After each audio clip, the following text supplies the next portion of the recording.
Dogs కున్న నీకు rent లేవన్నప్పుడు 30,000 వేసింది నేనే కదా. ఈ 10 లక్షలు వేయనప్పుడు 10 లక్షలకు ముందే వినీత కష్టాలలో ఉంటే ఆమెకు నేను 1,50,000 దాకా నేనే సాయం చేశా.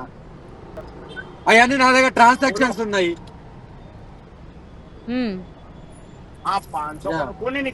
ఓకే, వాటికి సంబంధించిన అన్ని ట్రాన్సాక్షన్స్ మీ దగ్గర ఉన్నాయా? 100% ఉన్నాయమ్మా. ట్రాన్సాక్షన్స్ కాబట్టి 100% ఉన్నాయి నా దగ్గర. ఇది ఎప్పుడైతే ఇది పూజ కాకముందే నేను 1,50,000 ఓకే, మధ్యలోని కమిషన్ తీసుకున్నప్పుడు ఈ రోజు కేవలం మీరు డబ్బులు తీసుకొని పారిపోయారు అని చెప్పి కేసు ఫైల్ చేయాల్సిన అవసరం ఏమొచ్చింది? మీకు ఆమెకి ఏమైనా గొడవలు జరిగినాయా డబ్బుల విషయంలోని? నేను జడ్జి గారి దగ్గరికి వెళ్ళి నా పేరు చెప్పుకొని 5 లక్షలు తీసుకుందా కదా తల్లి. అప్పుడు నేనే హెచ్చరించాను, ఎలా తీసుకుంటావు నా పేరు చెప్పి, అది తప్పుగా అని నేను తిట్టడం జరిగింది. అలా తిట్టడం జరిగింది. దాని మీదకెళ్ళి బేస్ చేసుకొని కేసు వేసింది. కానీ ఆ కేసు ముమ్మాటికి లాయర్ గారు ఆ జడ్జి గారు వేస్తేనే చెల్లుతుంది. ఈమె అకౌంట్లోకి వెళ్ళి రాలేదు, ఈమె వేయలేదు. ఈమెకు 5 లక్షలు వేసినట్టు జడ్జి గారు వేసినట్టు నా దగ్గర ఆధారాలు కూడా ఉన్నాయి. ఈమె అకౌంట్ డీటెయిల్స్ తీస్తే తెలుస్తుంది. ఓకే, మరి మీరు ఆధారాలు అన్నవి ఎప్పుడు బయట పెడతారు ఏంటి అసలు? నేను కంపల్సరీ నేను తల్లి నిరూపిస్తున్నాను. ఇప్పుడు నేను కొన్ని జ్యోతిర్లింగాల దగ్గరికి వెళ్తున్నాను కాబట్టి ఇది అయిపోయిన తర్వాత నేను దేనికైనా కూడా ఈ మధ్య కాలంలో అన్నిటికీ సమాధానం వస్తే అన్నినే క్లియర్ చేస్తాను నేను అందరికి, ఎవ్రీథింగ్. ఇప్పుడు ఈ రాధికది పెళ్లి దాంట్లో ఆమెనే ఏదైతే ప్రూఫ్లు ఉన్నాయో ఆ ప్రూఫ్లు పెట్టాల్సి వస్తుంది. నేను ఇచ్చిన డబ్బులకు కూడా మీరు జవాబు ఇవ్వాలి. నేను హ్యాండ్ క్యాష్ ఇచ్చాను కదా, వాటికి జవాబు ఇవ్వాలి. మీకు కాలభైరవ విగ్రహం ఇచ్చాను, ఎందుకు ఊరికే ఇయ్యలేగా, మీరు చేపిమన్నారు చేపించాను. ఇవన్నీ ఉన్నాయి కదా తల్లి. అంటే ఏంటి, ఆ కాళీమాత విగ్రహానికి ఏమైనా మంత్రాలతోని పూజ చేసి ఇందులోని నేను ఉంటాను నన్ను చూసుకో అని చెప్పి మీరు ప్రేమగా ఆమెకి ఇచ్చేసి దూరం అయ్యారు అని అయితే చెప్తూ ఉన్నారు. నిజమేనా? గుడి కట్టించుకుంటున్నారమ్మా. కాలభైరవ విగ్రహాన్ని గుడి కట్టించుకుంటా అన్నారు. అందులోనే నన్ను చూసుకోమని నేనేలా అంటాను? కాలభైరవ విగ్రహం ఇచ్చి వాళ్ళు గుడి కట్టించుకుంటారు. చేపియండి చెప్పేటోళ్ళు వంద చెప్తారు తల్లి. కాదు, కాలభైరవంలో నన్ను చూసుకునే అంత నేను అంటానా అమ్మా? భగవంతుల్లో నన్ను ఎలా చూసుకోమంటాను?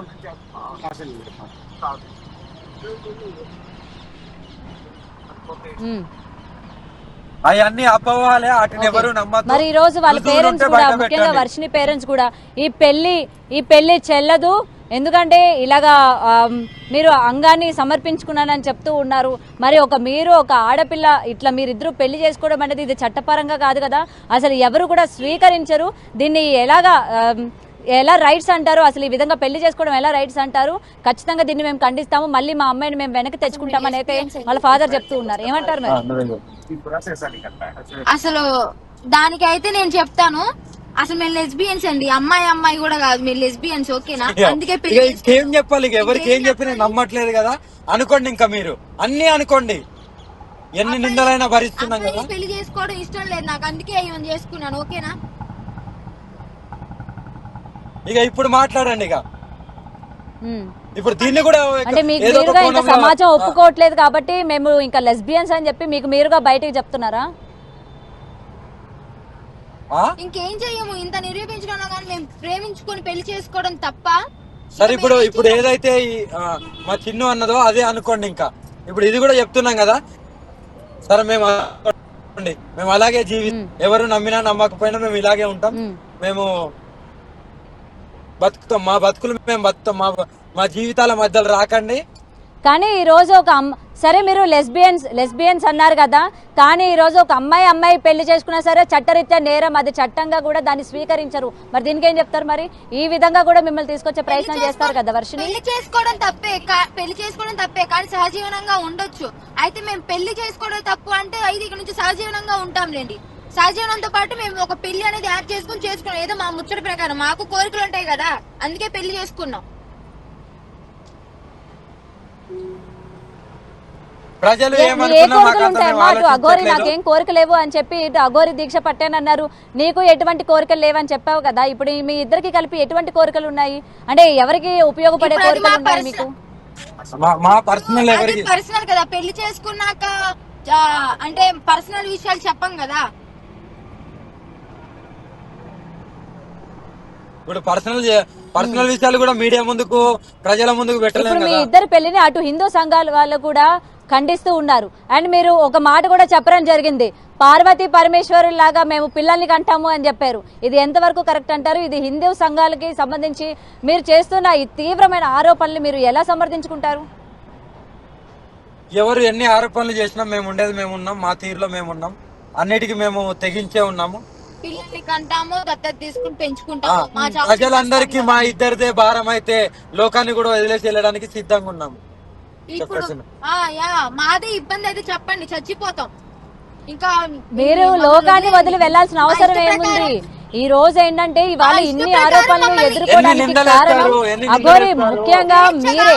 మొదటి నుంచి మీరు ఏది చెప్పుకొని వచ్చారు, మీరు ఈ రోజు ఎందుకు ఇలాంటి రాంగ్ రూట్ లకు వెళ్లాల్సి వచ్చింది? అందుకనే మిమ్మల్ని సమాజం నమ్మింది కాబట్టి, ఇలాంటి ప్రశ్నలు వేస్తోంది కాబట్టి మీరు ఖచ్చితంగా జవాబిచ్చుకోవాలి. నేనంటుంది ఒకటే, మేము మేజర్స్, మా ఇష్ట ప్రకారం మేము పెళ్లి చేసుకున్నాము, లేదా సహజీవనంగా ఉంటున్నాము.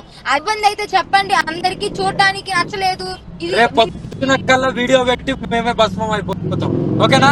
అప్పుడు ప్రజలందరూ ఎవరైతే అందరు అంటున్నారో అందరూ బాగుండండి, మీరే ఒక 2 ప్రాణాలు పోవడానికి మీరే కారణం. మమ్మల్ని విడదీయాలి అని మాత్రం అనుకోకండి.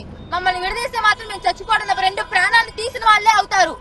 ఇలా చేసుకోకపోతే, ఓకేనా, శివ విష్ణు బ్రహ్మనే కాదు, శ్రీ వర్షినే కాదు, చెప్తున్నాను కదా, ఎంతకైనా తెగించున్నాం. మా జీవితాల మధ్యలో రాకండి, మేము హ్యాపీగా బతుకుతున్నాం, ఓకేనా? ఇంతకంటే ఎక్కువ చెప్పలేం.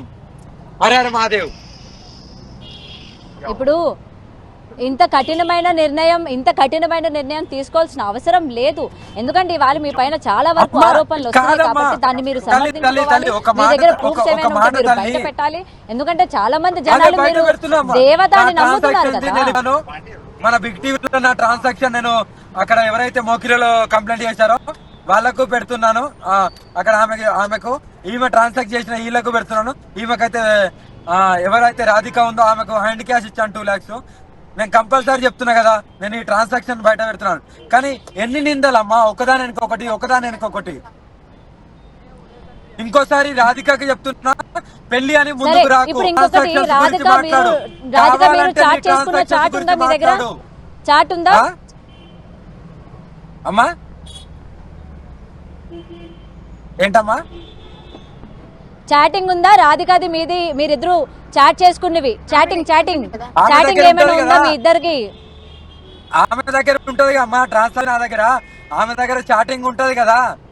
మరి ఆమె బయట పెట్టాలి. ఆమె మాట్లాడిన ఆడియో కాల్స్ ఆమె చేసిన అంటే మీ దగ్గర కూడా ఉంటది కదా. ఇప్పుడు మీరు వాయిస్ మెసేజ్లు పంపించారంటే డెఫినెట్ గా ఆమె కూడా ఏదో ఒక చాటింగ్ మీకు పంపించే ఉంటది. కాబట్టి ఆ స్క్రీన్ షాట్స్ మీ దగ్గర ఏమైనా ఉన్నాయి? ఎందుకంటే మీరు అన్నారు ఆ అమ్మాయి నన్ను బలవంత పెట్టింది, నన్ను పెళ్లి చేసుకో అని చెప్పి విషయం పట్టుకొని వచ్చిందని మీరు చెప్పారు. కాబట్టి అవి మీకు లిఖిత పూర్వకంగా చాటింగ్ రూపంగా ఏమైనా చేసి పంపించిందా, లేకపోతే ఏంటి అన్నది ఆ చాట్ కూడా మీరు ఇవాళ బయట పెడతారే కదా, తెలుస్తుంది ఎవరు నిజం ఎవరు అబద్ధం అన్నది. అదే అమ్మా, నేను ఒకటే, నాకు రికార్డింగ్లు పెట్టుకోవడము, చాటింగ్ స్క్రీన్ షాట్ తీసి పెట్టుకోవడం ఇలాంటి అలవాట్లు నాకు లేవు తల్లి.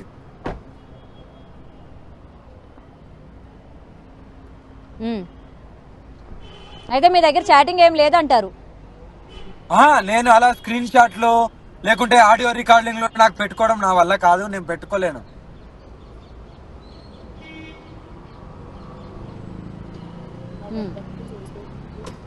అందుకే నేను అమ్మాయి వాయిస్ రికార్డింగ్స్ లో లేవు అని అంటే, ఆ అమ్మాయి అంటుంది నేను చాట్ పరంగా పంపించాను, తనకి చాటింగ్ రాదు కాబట్టి వాయిస్ పరంగా పంపించాడు అని చెప్తుంది.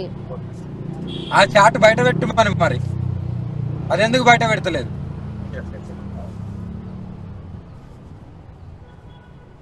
అవి లీగల్ గా నిలబడి ఉన్న ఫోటో పెడుతున్నారు కదా పెళ్లి అయినట్టుగా.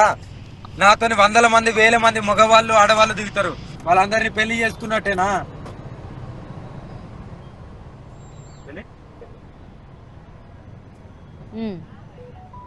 ఓకే. అండ్ ఇంకొకటి బండి పెళ్లి పాడైంది, గురించి నేను డబ్బులు వేసాను, ఆ ఆమె బండి పెళ్లి పాడైన గురించి ఫోటోలు కాకుండా- కూడా ఇవాళ తన దగ్గర ఉన్నాను అని చెప్తుంది. అవి కూడా లీగల్ గానే లాయర్ కి సబ్మిట్ చేశానని చెప్తుంది. మరి ఫోటోలు వీడియోస్ ఉంటే పెట్టమనండి వాళ్ళ దగ్గర ఉంటే. సరేనా తల్లి, నేను బండి వెళ్తుంది, బండిలో ఉన్నాను, కారులో ఉన్నాను, మేము ప్రయాణం కొనసాగిస్తున్నాము. ఒకవేళ నేను ఇప్పుడు రెండింటి మీద క్లారిటీ, రైట్, పెళ్లి రాధిక అనే ఆమె పెళ్లి గురించి కాకుండా ట్రాన్సాక్షన్ గురించి మాట్లాడమనండి. పెళ్లి గురించి ఆధారాలతోని ముందుకురా. నువ్వు పెళ్లి గురించి వీడియోస్ ఉన్నాయేమో ముందుకురా, నువ్వు మాట్లాడిన నువ్వు పెట్టిన చాట్ తోని ముందుకురా. ఏదైతే డైరెక్ట్ ఆయన అకౌంట్ లో పడ్డాయి. గారికి 5 లక్షలు వేయించుకుంది. ఆ జడ్జిని పిలిపియండి, అప్పుడు నిజాలు బయటపడతాయి. ఓకే. హర హర మహాదేవ్ తల్లి.